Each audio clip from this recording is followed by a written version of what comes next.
গেল 24 ঘন্টায় যে একটি শিশু যে গভীর নলকূপের মধ্যে পড়ে গেছিল, সেই শিশুটাকে কিন্তু এখন পর্যন্ত উদ্ধার করা সম্ভব হয়নি। আমরা এই মুহূর্তে তানোরের সেই ঘটনাস্থলে অবস্থান করছি। আমরা একটু আপনাদের দেখানোর চেষ্টা করব যে এখানে ফায়ার সার্ভিসের সদস্য ছাড়া স্থানীয় প্রশাসন যেভাবে উদ্ধার যে অভিযান পরিচালনা করছে তার আমরা সর্বশেষ দেখানোর চেষ্টা করব। আমরা একটু জানিয়ে রাখি যে গতকাল দুপুর 12টার দিকে তানোরের এই এলাকায় একটি 2 বছরের শিশু গভীর নলকূপের যে গর্ত, সেই গর্তই পড়ে যায়। এরপর থেকে দীর্ঘক্ষণ চেষ্টার ফলেও ফায়ার সার্ভিসের সদস্যরা তারা উদ্ধার করতে পারেন। আমরা বিষয়টি নিয়ে ফায়ার সার্ভিসের সঙ্গে কথা বলেছিলাম। তারা আমাদেরকে যেমনটি জানিয়েছে যে এখানে যে উদ্ধার অভিযানে তাদের 8টি ইউনিট কাজ করছে, অর্থাৎ এখানে যে ফায়ার সার্ভিসের যে রাজশাহীর যে ইউনিট তারা আসলে মোটামুটি তারা সবাই এখানে কাজ করছে। আমরা একটু জানিয়ে রাখি যে এখানে উদ্ধার অভিযানের যে কার্যক্রম সেটি কিন্তু চালাতে এক ধরনের বেগ পেতে হচ্ছে সংশ্লিষ্টদের। এই কারণে বলছি যে এখানে যে উৎসব মুখর যে জনগণ তারা কিন্তু এখানে ভিড় করছে এবং সকাল থেকেই আমরা যেমনটি দেখেছি যে এখানে উৎসুক মানুষের যে এক ধরনের যে ভিড় সেটি কিন্তু লক্ষ্য করা গেছে। আমরা সকালে এখানে যেমনটি দেখেছি যে উদ্ধার অভিযানের এক পর্যায়ে এখানে যে ক্যামেরা সেটি কিন্তু হচ্ছে এখানে যে যে গভীর যে গর্তে সেটি কিন্তু নামানো হয়েছিল। এরপরেও কিন্তু এর যে হচ্ছে যে শিশুটির সন্ধান সেটি কিন্তু মেলেনি। আমরা একটু জানিয়ে রাখি যে গতকালকে কয়েক দফা ফায়ার সার্ভিসের যে ক্যামেরা সেটি কিন্তু এই গর্তে নামানো হয়েছিল। তারাও কিন্তু সে বিষয়টি আসলে শিশুটিকে আসলে শনাক্ত করতে পারেনি। আমরা সেই সময় কথা বলেছিলাম। তারা যেমনটি জানিয়েছিলেন যে এখানে যে শিশুটি পড়ার পরে যে মাটি রয়েছে, মাটি সে গর্তে পড়েছে এবং এখানে যে খড়কুটা সেটি পড়ার কারণে যে তাদের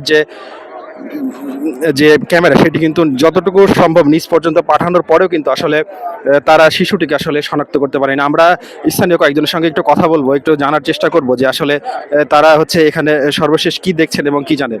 আপনি একটু বলবেন যে এখানে গতকালকে যে একটি শিশু পড়ে গেছিল, তারপরে তো এখানে উৎসুক জনতা রয়েছে, আপনি আসলে এখানে সকাল থেকে আসার পরে কি দেখলেন? আমি সকাল থেকে আসিনি, আমি মাত্র এসে 5-7 মিনিট হবে। এসে দেখছিলাম যে মেশিন তো বন্ধ রয়েছে।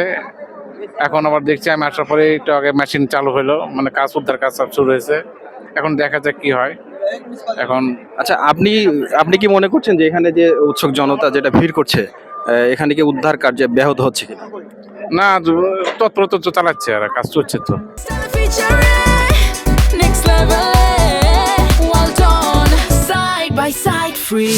যেমনটি বলছেন যে তিনি কিছুক্ষণ আসার পর যেমনটি দেখছেন যে আবার যে উদ্ধার যে তৎপরতা সেই কাজটি কিন্তু আবার যে ফায়ার সার্ভিস করছে সেটি কিন্তু আসলে আবার আবার সেই কাজটি কিন্তু চলছে। আমরা একটু জানিয়ে রাখি যে সকাল 10টার দিকে যে এখানে যে উদ্ধার কার্যক্রমের এক পর্যায়ে কিন্তু এখানে সেনাবাহিনীর সদস্যরা আসছিলেন এবং আসার পরে তারা কিন্তু যে এখানে যে উৎসুক যে জনতা রয়েছে তাদেরকে কিন্তু এখান থেকে সরিয়ে দেয়। এরপরে নির্বিঘ্নে যে উদ্ধার অভিযান সেটি কিন্তু পরিচালনা করে ফায়ার সার্ভিসের সদস্যরা।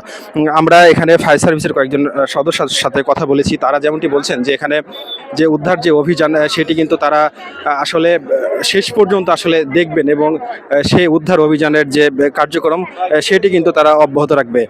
আর আমরা একটু জানিয়ে রাখি যে গতকাল দুপুর 12:30টার দিকে যে শিশুটি মায়ের পেছন আসার সময় যে এই গর্তে পড়ে যাওয়ার পরে কিন্তু তার আসলে সেভাবে কিন্তু খবর পাওয়া যায়নি। তবে আমরা যতটুকু শুনেছি ফায়ার সার্ভিসের সদস্যরা দুপুরের পরে কিন্তু যখন এখানে উপস্থিত হয়েছিলেন তারা কিন্তু শিশুটির যে কান্নার আওয়াজ সেটি কিন্তু তারা শুনেছিলেন।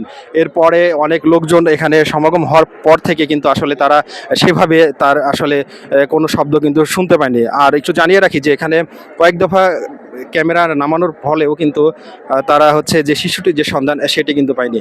তো রাজশাহী থেকে আমরা জানাচ্ছিলাম যে রাজশাহীর তানোরে যে শিশুটি গর্তে পড়ে গেছে সেই শিশুটির সর্বশেষ।